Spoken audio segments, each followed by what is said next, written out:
Sombras de Reis Barbudos, de José J. Veiga. Capítulo 1. A Chegada. Está bem, mãe. Vou fazer a sua vontade.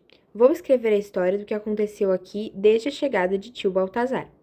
Sei que esse pedido insistente é um truque para me prender em casa. A senhora acha perigoso eu ficar andando por aí, mesmo hoje, quando os fiscais já não fiscalizam com tanto rigor. Talvez seja mesmo uma boa maneira de passar o tempo. Já estou cansado de bater perna pelos lugares de sempre e só ver essa tristeza de casas vazias, janelas e portas batendo ao vento. Mato crescendo nos pátios, antes tão bem tratados, lagartixas passeando atrevidas até em cima dos móveis, gambás fazendo ninho nos fogões apagados, se vingando do tempo em que corriam perigo até no fundo dos quintais. Pensei que ia ser fácil escrever a nossa história, estando os acontecimentos ainda vivos na minha lembrança. Mas foi só eu me sentar aqui, pegar o lápis e o caderno e ficar parado sem saber como começar. Minha mãe diz que não vai ler os meus escritos, porque não tem cabeça para leitura e também porque já sabe tudo melhor do que eu. Está claro que é mais um truque para me deixar à vontade. Ela é esperta, pensa em tudo.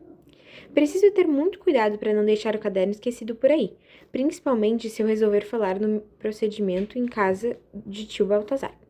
Será que eu estaria aqui escrevendo se o tio Baltazar não estivesse vindo para cá com a ideia de fundar a companhia?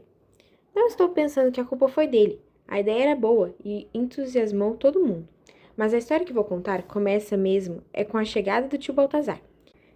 Quem podia imaginar naquele tempo de alegria e festa que um sonho tão bonito ia degenerar nessa calamitosa companhia melhoramentos de Taitara? Pobre tio Baltazar, como estaria sofrendo se ainda vivesse? Acho que foi pensando no sofrimento dele que mamãe não chorou muito quando finalmente recebemos a notícia. Eu tinha 11 anos, quando tio Baltazar chegou da primeira vez. Estava casado de novo, mas veio sozinho e com fama de muito rico. Relembrando aqueles tempos, meu pai disse que, depois de alguns dias aqui, tio Baltazar pensou em desistir da companhia e voltar.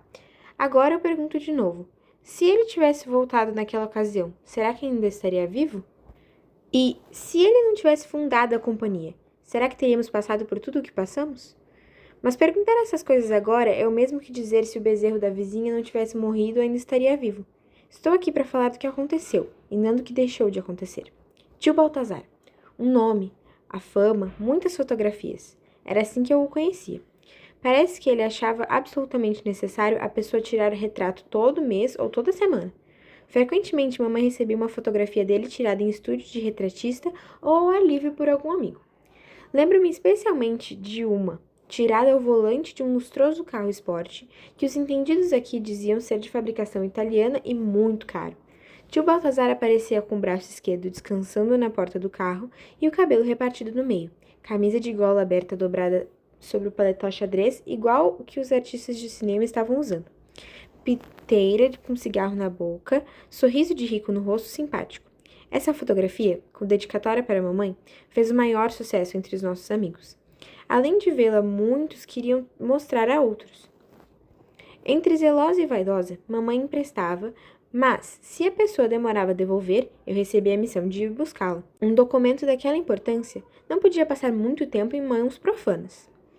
Se estou aqui para contar a verdade, não posso esconder o meu desapontamento quando vi tio Baltazar descendo do carro em nossa porta. No primeiro momento, pensei que fosse outra pessoa, um amigo ou empregado. O cabelo era bem mais ralo e não estava repartido ao meio, acho porque essa moda já tinha passado. E o rosto não era tão moço como o das fotografias, mas o que me decepcionou mesmo, até me assustou, foi a falta de um braço. Onde estava o braço esquerdo que descansava na porta do carro na fotografia famosa? Vendo-o sair do carro ajudado pelo chofer, a manga vazia do paletó metida no bolso, a bela imagem de um tio campeão em muitos esportes virou fumaça ali mesmo. Eu já tinha visto pessoas sem pernas, sem braços, sem mão, até um homem sem nariz eu vi de joelhos ao meu lado na igreja na Semana Santa, mas não eram os meus tios. Fiquei tão decepcionado que fui me esconder no porão e nem apareci para o jantar.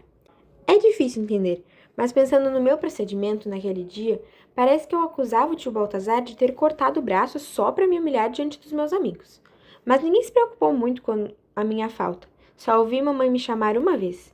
E eu mesmo fui ficando curioso de saber o motivo do desinteresse por mim. Se a minha falta não era notada, então alguma coisa muito importante devia estar acontecendo lá em cima enquanto eu fazia papel de morcego escondido no escuro. Resolvi sair antes que ficasse mais difícil. Primeiro passei na cozinha para comer alguma coisa enquanto estudava a maneira de me mostrar na sala. Eu estava mexendo nas panelas quando mamãe apareceu para providenciar mais café e me apanhou de surpresa. Com efeito, Lu, ela disse em tom de quem não está ligando muito. Seu tio chega e você some. Será que o farrancho na rua não podia esperar? Ainda bem que ela pensava que tinha sido o farrancho. Eu já estava achando que era bobagem fugir de tio Baltazar só por causa da falta de um braço. Então, quem perde uma perna ou um braço deixa de ser gente? E aquele detetive aleijado que eu vi no cinema derrotando na briga uma porção de bandidos perfeitos? Pena que eu não tivesse me lembrado desse filme antes. Mamãe estava me olhando e eu vi que ela sabia a verdade, mas em vez de me censurar, ela alisou meu cabelo e disse: Coma qualquer coisa e venha falar com ele. Ele tem uma surpresa para você, está ansioso por saber se você vai gostar. Eu vou dizer que você teve uma reunião na escola. Comi depressa, nem toquei na sobremesa. Entrei na sala ainda limpando a boca. Finalmente chegou o estudioso, disse o tio Baltazar descansando o charuto no cinzeiro. Vem aqui para eu ver você de perto. Mas é a cara do vô, hein, Vi? Nunca vi parecer tanto. Como vai na escola? Boas notas? Estude bastante, mas não se esqueça de brincar também. Quem só estuda e não brinca, fica magro e com aquela cara antipática de gênio. E nós não queremos isso na família. Não é, Horácio? A pergunta foi dirigida a meu pai, que fumava calado num canto da mesa. E antes que ele tomasse providência para responder, tio Baltazar continuou tirando um embrulhinho estreito do bolso. Eu trouxe isto para você. Veja se você gosta. Mãe fez sinal para eu abrir o embrulho. Meu pai continuava fumando e fazendo força para mostrar indiferença. Eu ainda não sabia de certas coisas entre meu pai e tio Baltazar. Retirando o papel, apareceu uma caixinha preta com trinco na tampa. Abri a caixa e não acreditei. Dentro tinha um relógio dourado com a pulseira dourada deitadinho num berço de veludo. Relógio de verdade. Experimentamos o relógio no meu pulso. Tio Baltazar me ensinou a graduar o tamanho da pulseira. Ficou frouxa mesmo na graduação menor. Mamãe ia dizendo que se eu esperasse uns 2 ou 3 meses, eu não quis ouvir. Disse que estava bom assim mesmo e me afastei, com medo que me tirassem o relógio. Até meu pai, que parecia longe de tudo, riu e disse que duvidava que eu tivesse paciência para esperar 2 ou 3 meses. Olhando o relógio em meu pulso, ou sentindo o peso dele enquanto abaixava o braço, eu achava que alguma coisa não estava certa. Um objeto tão valioso não podia ser meu de verdade. Uma desconfiança que durou muitos dias. Mas desde o momento em que tio Baltazar colocou o relógio em meu pulso, eu esqueci que ele era aleijado. Quando ele descansou o relógio na mesa e trabalhou com uma mão só para encurtar a pulseira, ele era mostrando a facilidade de fazer esse trabalho. Mamãe ficou desapontada quando soube que tio Baltazar tinha alugado quartos no grande hotel Síria e Líbano e não ia se hospedar em nossa casa. Mas, quase todo dia, ele vinha almoçar ou jantar, e nos domingos me levava para passear de automóvel. Eu ia sozinho, porque a mamãe foi uma vez e enjoou e meu pai nunca podia ir. Quando não estava cansado, estava com dor de cabeça, ou tinha alguma visita para fazer. Acho que nem uma vez ele entrou naquele carro. Um dia, tio Baltazar viajou para buscar tia Dulce, e a segunda chegada foi outra festa ainda melhor, porque durou muitos anos.